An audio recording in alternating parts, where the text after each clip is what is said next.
أعوذ بالله السميع العليم من الشيطان اللعين الرجيم بسم الله الرحمن الرحيم وبه نستعين وصلى الله على سيدنا محمد وآل بيته الطاهرين اللهم صل على محمد وآل محمد وعجل فرجهم.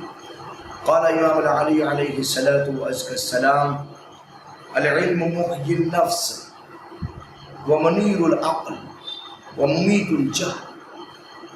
مولانا متقیان کا ارشاد گرامی ہے کہ علم تین صفات کا حامل ہے. تین صفتیں علم میں پائی جاتی ہیں.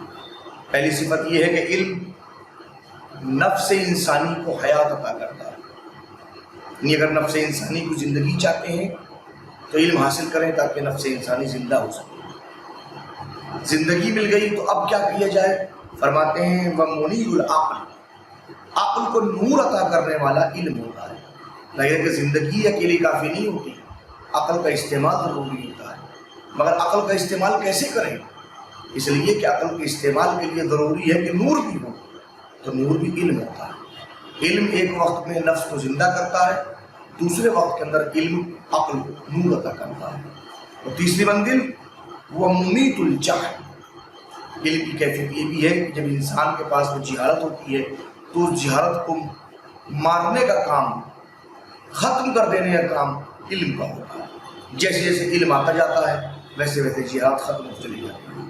اللہ سبحانہ و تبارک و تعالیٰ مولانا متقیان کے فرمودات کے اوپر عمل کرنے کی توفیق فرمائے اور اس توفیق کی عطا کے ساتھ ساتھ ہمیں مسلسل ان ائمہ طاہرین کے فرمودات سے وابستہ رہنے کی توفیق بھی بنا کرتے ہیں.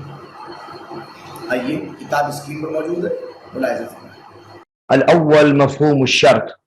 واعلم أن النزاع في وجود المفهوم في القضايا الشرطية إنما هو فيما إذا عد القيد شيئا زائدا على الموضوع وتكون الجملة مشتملة على موضوع ومحمول وشرط فيقع النزاع حينئذ في دلالة القضية الشرطية على انتفاء المحمول عن الموضوع. گفتگو ہماری چل رہی تھی مفہوم مخالف کی اقسام سے متعلق. ہم نے کہا تھا مفہوم مخالف کی تقریباً 6 اقسام سامنے آتی ہیں، جس میں پہلی جو شرط ہے وہ مفہوم شرط ہے. ٹھیک ہے نا؟ مفہوم مخالف کا مطلب سمجھ میں آ گیا تھا آپ کی کہ جہاں پر منطوق اور مفہوم کا حکم سنخیت میں ایک دوسرے کے مخالف ہو. مفہوم مخالف کا مطلب کہ مفہوم جو ہے وہ مخالف ہے کس بات کے؟ اس سنخیت کے کہ جو منطوق میں حکم میں پائی جاتی ہے. اگر منطوق کے حکم کی سنخیت حرمت ہے تو مفہوم کی فوراً مخالف ہو کے حلیت ہو جائے گی، حلال ہونا. کیونکہ وہاں حرمت ہے تو اب اس میں چاہے وہ وجوب ہو یا اباحت ہو، وہ جو مطلب یہ ہے کہ استحباب ہو مسئلہ. ٹھیک ہے نا؟ یا اگر یہاں وجوب ہے تو وہاں حرمت ہو جائے گی، یعنی کہ ایک دوسرے کے مخالف ہو. بات سمجھنا کہ سنخیت کے اندر جو ہے وہ مفہوم مخالف ہو منطوق کے. مفہوم مخالف کا مطلب یہ تھا. پہلا مفہوم مخالف کون سا تھا؟ مفہوم شرط ہے. وَعَلَمْ، جان لیجئے اس بات کو کہ ان النزاع فی وجود المفہوم فی القضایا الشرطیہ، جتنے بھی قضیہ شرطیاں ہیں ان کے وجود مفہوم کے متعلق جو علماء کے درمیان نزاع پایا جاتا ہے. یہ نزاع کہاں سے آ گیا؟ بتایا تھا باب مفاہیم میں صغروی. احسن، تو ماشاءاللہ صغروی معاملہ، صغرے کا مسئلہ ہے. اصل وجود مفہوم سے متعلق بحث ہوگی، کیا مفہوم موجود بھی ہے یا نہیں ہے. اگر ہوگا تو حجت سامنے کی بات ہے. تو مفہوم شرط میں اس جملے شرطیہ کے اندر کیا مفہوم کا وجود ہے یا نہیں ہے، تو اس کا مطلب ہے یا نہیں کہ آپس میں علماء میں نزاع پایا. نزاع کا مطلب یہ نہیں کہ ہمیشہ معاملہ جو ہے لٹھ اور تلوار کا ہو جائے، نہیں، آپسی فکری اختلاف. ٹھیک ہے نا؟ آپس میں ان کا نظریہ کچھ اور ہے، ان کا نظریہ کچھ اور ہے. تو کہیں جان لیجئے کہ قضایا شرطیہ کے اندر وجود مفہوم کے مطابق جو نزاع پایا جاتا ہے، انما ہوا، بے شک وہ نزاع جو ہے، فیما، وہ صورت میں ہے، اذا عد القید شیئا زائد الموضوع، کہ جب قید کو موضوع کے اوپر شیء زائد کی شکل میں شمار کیا جائے. یعنی کہ ایک موضوع جو ہے وہ ایک شیء زائد کے ساتھ مقید ہو. اس نے بتایا کہ جہاں موضوع موضوع جو ہے مقید ہے ایک شے زائد، ایک الگ سے کوئی چیز موجود ہے اس کے ساتھ میں اس کو موضوع کو مقید کر دیا گیا ہے، ایک بات، ٹھیک ہے نا۔ وہ تکون الجملہ مشتمل علی موضوع و محمول و شرط، اور جملہ جو ہے اس قید زائد کے ساتھ میں تین چیزوں پر مشتمل ہو، ایک موضوع ہو، ایک محمول ہو اور ایک شرط ہو، جسے بتایا آپ کو ہم نے، ٹھیک ہے، جسے ہم نے آپ کو سمجھایا اس منزل کے اوپر کہ یہاں پر موضوع بھی ہے، محمول بھی ہے اور شرط بھی ہے، اور اس کے ساتھ میں موضوع جو ہے وہ ایک شے زائد کے ساتھ میں مقید کر دیا گیا ہے۔ بات واضح ہو گئی نا؟ فَيَقَعُ النِّزَاعُ حِينَئِذٍ، اب اس صورت میں، کس صورت میں؟ یعنی کہ اس صورت میں کہ جب جملہ تین چیزوں کے ساتھ چوتھی چیز پر مشتمل ہو، یعنی کہ موضوع، محمول اور شرط کے ساتھ ساتھ ایک شے زائد بھی ہو جو موضوع کو مقید کیے ہوئے، اس صورت میں فی دلالت القضیہ شرطیہ، دلالت قضیہ شرطیہ کی دلالت کے متعلق نزاع واقع ہوا ہے۔ کس بات پر نزاع واقع ہوا ہے؟ جملہ شرطیہ کس بات دلالت کرتا ہے؟ کیا ثابت کرتا ہے جملہ شرطیہ؟ اس بات کو کہا الا انتفاء المحمول عن الموضوع، کہ محمول موضوع سے منتفی ہو گیا، اب محمول کا تعلق موضوع سے نہیں رہ گیا۔ کب؟ عند انتفاء الشرط، جب شرط منتفی ہو گئی، وہ عدمها، ٹھیک ہے نا، اور وہ بھی منتفی ہو جائے گا اس صورت کے اندر، یعنی کہ دلالت بھی ختم ہو جائے گی، وہ عدمها، اور عدم دلالت شرطیہ، قضیہ شرطیہ۔ کچھ لوگ کہتے ہیں جناب علی جب شرط منتفی ہو جائے گی تو محمول موضوع سے منتفی ہو جائے گا، الگ ہو جائے گا، وہ عدمها۔ کچھ لوگ کہتے ہیں نہیں، اگر شرط منتفی ہوگی تو اس صورت میں محمول موضوع سے منتفی نہیں ہوگا۔ یہ دونوں باتیں جناب سمجھا دیجئے، بات کو سمجھ میں نہیں آئی بات کا، مثل قولہ علیہ السلام، اسے یہ معصوم کا قول پیش کر رہے ہیں، اذا کان الماء قدر کر لم ينجسه شیء، کہ اگر پانی کی مقدار کے برابر میں ہو تو اس کو کوئی چیز نجس نہیں کر سکتی۔ اب دیکھیں فہناک موضوع، یہاں پہ ایک تو موضوع ہے، وہ کیا ہے؟ وہو الماء، جو پانی کا گفتگو ہو رہی، موضوع کون ہے؟ پانی۔ وہ محمول، اور ایک محمول ہے یہاں پر، وہو العاصمیہ، وہ عاصمیت ہے، عدم نجاست، عصمت، معصوم ہونا، عاصمیت، کہ وہ بالکل پاک و صاف ہے۔ وہ کیا ہے؟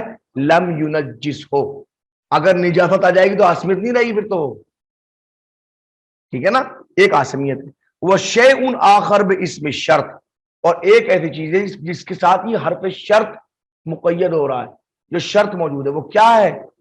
اعنی القریہ، یعنی ان کا اذا کا تعلق جو ہے وہ قدر پر پہ ہے، کہ اگر پانی کر کے برابر ہو تو پانی کو مقید کیا گیا نا، پانی کو مقید کیا گیا نا، لہذا انہوں نے کہا کہ دیکھو اگر پانی ہے فَإِنَّ انتفاء الشرط، لہذا اب شرط منتفی ہو جائے گی، ٹھیک ہے نا، یبقى الموضوع، موضوع باقی رہے، قدر کر ختم کیا ہے آپ نے، موضوع باقی ہے۔ موضوع کیا ہے؟ الماء، ماء باقی ہے، بحال ہی، اپنی حالت کے اوپر موجود ہے، بخلاف القضايا التي يعد الشرط فيها محققا للموضوع، بخلاف ان تمام قضایا کے، ان تمام قضیوں کے، التی، وہ، یعد الشرط فیہا، کہ جس کے اندر شرط کو شمار کیا گیا ہو، کیسے؟ محققا للموضوع، تحقیق موضوع کے ساتھ۔ کیا مطلب؟ یعنی کہ شرط اور موضوع دونوں آپس میں اتنے ملے ہوئے ہیں کہ شرط ہوگی تو موضوع ہوگا، موضوع ہوگا تو شرط ہوگی، ایسا نہیں ہے کہ شرط الگ ہو موضوع الگ ہو۔ من دون تفکیک بین الشرط والموضوع، کوئی تفکیک نہیں ہے، علیحدگی نہیں ہے، الگ الگ نہیں کیا کسے کسے؟ بین الموضوع والشرط، یا بین الشرط والموضوع، موضوع اور شرط کو الگ الگ نہیں ہے کہ یہ شرط ہے یہ موضوع، نہیں، دونوں کا مرحلہ یہ ہے کہ جب ایک موجود ہوتا ہے تو موضوع ہوتا ہے، اور موضوع ہوتا تو شرط ہوتی ہے۔ بل یکون ارتفاع الشرط ملازما لارتفاع الموضوع، جب دونوں ایک ہے تو اس کا نتیجہ کیا ہوا؟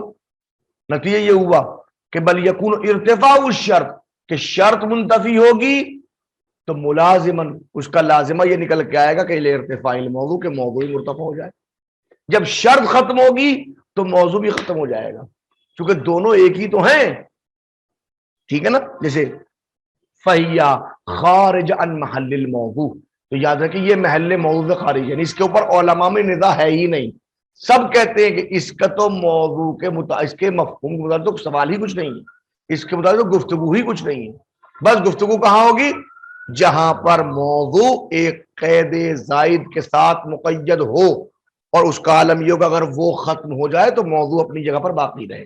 یہاں کیا مسئلہ ہے کہ یہاں دونوں چیزیں شرط اور موضوع ایک ساتھ ہی تحقیق پذیر ہو رہے ہیں، ایک ساتھ ہی مارد وجود میں آ رہے ہیں، دونوں میں کوئی تفکیک نہیں ہے. لہذا نتیجہ ہوا کہ موضوع ختم تو شرط ختم، شرط ختم تو موضوع ختم. جناب یہ سمجھا دیجئے کا قول ہی جیسے قول ان رزقت ولدا فاقتلہ، اگر آپ کو رزق ولد میسر ہو تو آپ اس کا ختنہ کرائیے. فہذه القضايا فاقدة للمفہوم، ان جیسے جتنے قضائے ہیں وہ سب کے سب فاقد مفہوم ہیں، ان کا کوئی مفہوم نہیں ہوتا، بس منطوق ہے، ان کا مفہوم کچھ نہیں ہوتا. فإن الرزق هنا ليس شيئا زائدا على نفس الولد، اس لیے کہ یہاں پر رزق جو ہے وہ نفس ولد کے اوپر شے زائد نہیں ہے، الگ سے کچھ نہیں ہے، الگ نہیں ہے. ٹھیک ہے نا؟ اب آئیے ان الدلالۃ الجملۃ الشرطیہ علی المفہوم، یاد رکھیے جملہ شرطیہ کی دلالت مفہوم کے اوپر. اب دیکھیے انہوں نے بات بتا دیا، پہلے بتا دیا کہ دو قسم کے لوگ ہیں، کچھ لوگ کہتے ہیں کہ جملہ شرطیہ کا مفہوم ہے، کچھ لوگ کہتے ہیں جملہ شرطیہ کا مفہوم نہیں ہے. اب آپ کس میں ہیں؟ کہ ہم تو کہتے ہیں کہ جملہ شرطیہ کا مفہوم ہے، تو ہے تو کیسے ثابت ہوگا؟ انہوں نے کہا ان دلالہ الجملہ الشرطیہ علی المفہوم، بے شک جملہ شرطیہ کی دلالت مفہوم کے اوپر. کیا مطلب؟ اس کا مطلب کیا ہے جملے کا؟ اگر پوچھا کہ کیا مطلب کہ جملہ شرطیہ مفہوم پر دلالت کرتا ہے، کیا مطلب؟ کا مطلب یہ اے انتفاء الجزا لدى انتفاء الشرط، کہ جب شرط منتفی ہو جائے گی تو جزا بھی منتفی ہو جائے گی. لا تتم الا اذا ثبتت الامور الثلاثہ التالیہ، یہ ہو نہیں سکتا جب تک کہ آنے والے تین امور ثابت نہ ہو جائیں. جب تک کہ تین امور ثابت نہیں ہوں گے اس وقت تک جملہ شرطیہ کا مفہوم ثابت نہیں ہو سکتا. اور تینوں کیا کیا ہے اس کا انتظار کیجئے. صلی اللہ علی محمد و آل بیتہ الطاہرین.